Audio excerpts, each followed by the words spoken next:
안녕하세요, 꿈나무입니다. 오늘은 저번 영상에 이어 이직, 투자, 부업 중 뭘 먼저 해야 가장 빠르고 효율적으로 부자가 될 수 있을까 2편입니다. 아직 1편을 보지 못한 분들이 있으시다면 1편 먼저 보고 와주시고요. 저는 1편에서 이직, 투자, 부업 중 투자를 가장 먼저 해야 한다고 말했습니다. 그런데 제가 1편에서 투자를 먼저 해야 한다고 말씀드렸더니 왜 회사가 주는 가치를 무시하냐? 명예를 생각하면 이직이 먼저다. 이런 말을 하시는 분들이 있더라고요. 여러분, 저는 분명히 말했지만 목표를 어떻게 설정하느냐에 따라 순서가 바뀔 수 있다고 말했습니다. 회사에서 일하는 게 즐겁고 많은 가치를 주는 것 같다면 이직에 힘 쏟으시면 됩니다. 하지만 저는 계속 말했지만 회사가 주는 가치, 의미 이런 거 미뤄두고 부를 목표로 둔다고 말했습니다. 즉 얼마나 빨리 부자가 될 수 있느냐 이것 하나만 본다는 거죠. 이것저것 다 따질 거면 순서 자체를 못 정하죠. 의미가 없다는 겁니다. 자산의 증식이라는 목표 하나만 봤을 때 최대한 효율을 뽑아낼 수 있는 순서를 알려드린다는 겁니다. 그리고 또 많이들 착각하시는 게 제가 이직을 하지 말라고 한 게 아닙니다. 투자를 가장 먼저 하고 그 다음 부업을 하시고 그 다음에 이직을 하라는 거죠. 최대한 효율적인 순서를 정한 후 차례대로 진행하자는 거지 하지 말라는 게 아닙니다. 그럼 충분히 이해가 되셨을 거라 생각하고 다음 단계 부업에 대해 설명하겠습니다. 부업에는 정말 수도 없이 많은 종류가 있죠. 이 중에서 어떤 부업을 해야 진짜 부에 가까워질 수 있는지 특히 직장인분들에게 초점을 맞춰 설명드리겠습니다. 직장인분들이 이 영상을 보시면 어떤 부업을 해야 하고 왜 굳이 이 부업을 해야 하는지 분명 도움이 될 거라 생각합니다. 그럼 시작하겠습니다.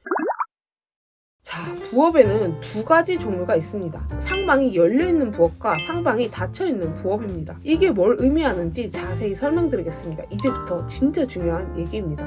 먼저 상방이 닫혀있는 부업은 내가 투입하는 노동과 시간에 대비해서 나오는 수익금이 뚜렷한 경우를 말합니다. 예를 들자면 편의점 알바나 쿠팡이 취하 같은 걸 말합니다. 만약 어떤 직장인이 주말에 남는 시간 동안 편의점 알바를 부업으로 한다고 치겠습니다. 1시간에 2022년 현재 최저시급 9,160원을 받는다고 가정할게요. 하루에 6시간 정도 근무한다고 치면 하루에 54,960원, 약 55,000원 정도를 벌게 되는 거네요. 그럼 주말 2일 동안 약 11만원 정도를 벌게 되는 거고 여기에 곱하기 4를 하면 한 달에 약 44만원의 수익을 올릴 수 있다는 겁니다. 쿠팡이츠 같은 것도 비슷하겠죠? 배달 한 건씩 들어오는 비용과 들어가는 시간을 계산하면 내가 하루에 몇 건을 배달할 수 있고 얼마의 수익을 올릴 수 있는지 정확하게는 몰라도 대략적으로는 계산이 충분히 가능하다는 겁니다. 그럼 여기서 문제, 내가 편의점 일을 다른 사람들보다 2배 열심히 한다고 해서 시급을 2배로 더 받을 수 있나요? 아니죠. 내가 일을 열심히 하든 개떡같이 하든 사실 받는 시급은 정해져 있습니다. 즉 나의 열정과 능력 이런 것과 관계없이 투입하는 시간에 대비해 비용이 뚜렷하게 정해져 있는 것, 이런 걸 상방이 막힌 부업이라고 생각합니다. 반대로 상방이 열린 부업은 무엇일까요? 대표적으로 유튜브, 스마트 스토어 등이 이것에 해당합니다. 유튜브를 예로 들어보자면 유튜브는 내가 3시간을 갈아 넣어 영상을 만들든 30시간을 갈아 넣어 영상을 만들든 투입한 시간에 관계없이 조회수에 기반하여 수익이 나옵니다. 그런데 구독자가 많고 조회수가 잘 나오는 유튜버는 한 달에 1,000만 원을 벌기도 하지만 이제 막 시작한 유튜버거나 구독자가 적은 유튜버는 한 달에 영상을 10개를 올려도 한 푼도 받지 못하는 유튜버도 있습니다. 즉 투입한 시간에 관계없이 개개인의 능력에 따라 수입이 천차만별로 달라지는 것, 이런 걸 상방이 열린 부업이라고 생각합니다. 자, 어떤 사람이 스마트 스토어 위탁 배송으로 월 순수익 500만 원을 올리는 사람이 있다고 치겠습니다. 이 사람이 스마트 스토어에 투입하는 시간은 평일 아침 주문을 처리하고 발송하는 시간 1시간, 주말에 새로운 아이템을 발굴하는 시간 6시간 정도라고 생각해 봅시다. 그럼 이 사람이 일주일에 투입하는 시간은 11시간인 거겠죠. 한 달로 치면 44시간을 투입하는 겁니다. 근데 이 사람이 한 달 순수익이 얼마라고 했죠? 500만 원입니다. 그럼 이 사람의 시급은 11만 3천 원이 되는 겁니다. 아까 편의점 알바의 시급은 9,160원에 비해 10배 이상의 시급이 되는 거겠죠? 유튜브도 마찬가지입니다. 본인의 능력이 뛰어나서 더 좋은 콘텐츠를 만들고 사람들의 이목을 끌 수 있다면 수익이 올라가는 구조라는 겁니다. 그러니까 핵심은 본인의 능력에 따라 수입이 천차만별로 달라질 수 있는 것. 이게 바로 상방이 열린 부업이라는 겁니다. 자, 그렇다고 상방이 열린 부업이 무조건 좋은 걸까요?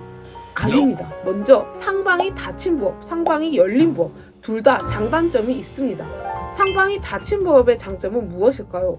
바로 하방도 닫혔다는 겁니다. 하방이 닫혔다는 말은 내가 그 일을 잘하든 못하든 내가 투입한 시간 대비 돈이 꼬박꼬박 나온다는 겁니다.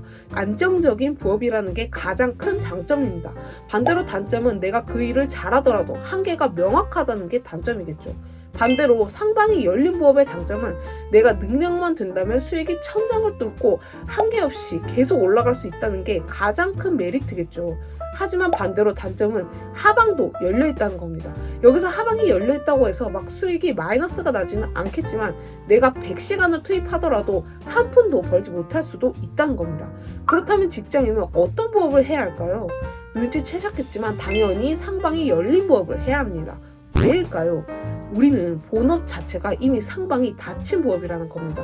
우리의 시급은 회사의 임의대로 측정되어 올라가는데 한계가 명확합니다. 그렇게 또 시간 대비 얼마 돌아오지 않는 부업을 하는 게 아니라 이제는 도전을 좀 하라는 겁니다. 이럴 게 뭐가 있나요? 돈을 잃는 것도 아니고 여러분의 시간을 조금 날릴 뿐입니다. 이 정도면 저는 충분히 해볼 만한 가치가 있다고 봅니다.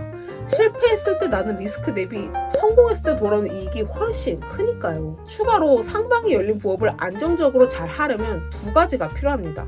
바로 부업을 제외한 안정적인 수입과 시간입니다. 그런데 직장인들은 이미 이 두 가지를 다 갖추고 있기 때문에 유리하다는 겁니다.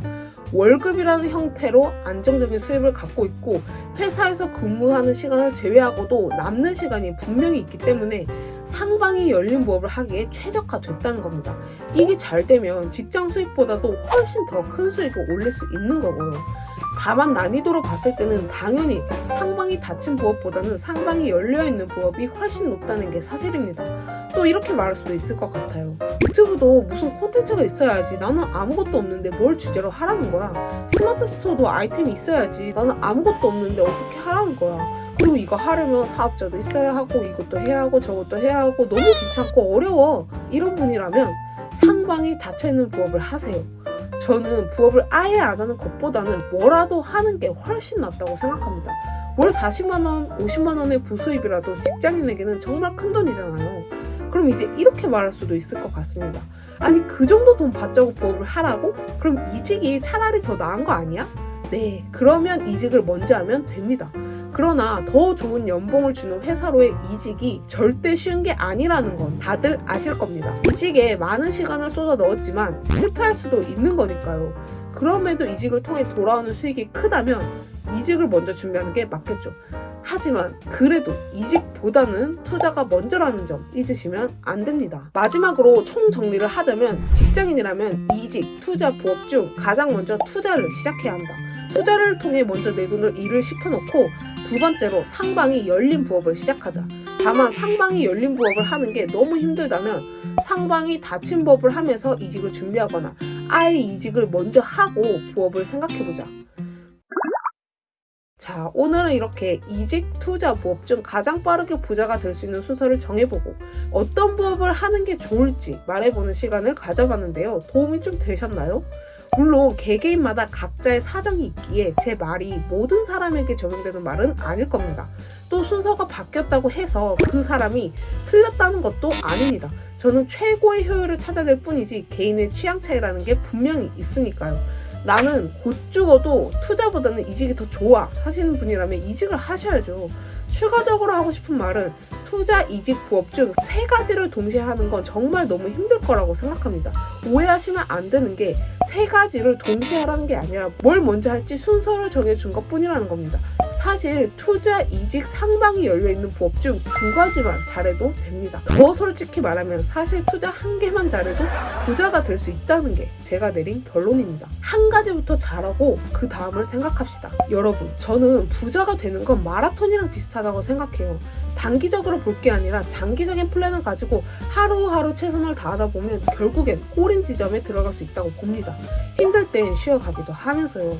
저는 그 과정을 어떻게 하면 더 줄일 수 있을까? 어떻게 하면 더 빨리 꼬린 지점에 들어갈까? 어떻게 최대의 효율을 낼까? 항상 이런 걸 고민합니다. 그렇게 저의 방식이 누군가에는 맞지 않을 수도 있다고 생각합니다. 누군가는 왜 그렇게 빨리 가야 해? 할 수 있는 거니까요. 말이 길어졌지만 결국 각자의 취향을 존중한다는 말을 하고 싶었고, 그럼에도 저처럼 빠르게 부자가 되고 싶은 사람이라면 투자, 부업, 이직의 순서가 최고의 효율을 뽑을 수 있다는 게 제가 내린 결론이라는 겁니다.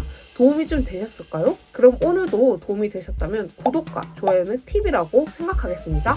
부자가 되는 마라톤, 저와 함께 달려보시죠. 감사합니다.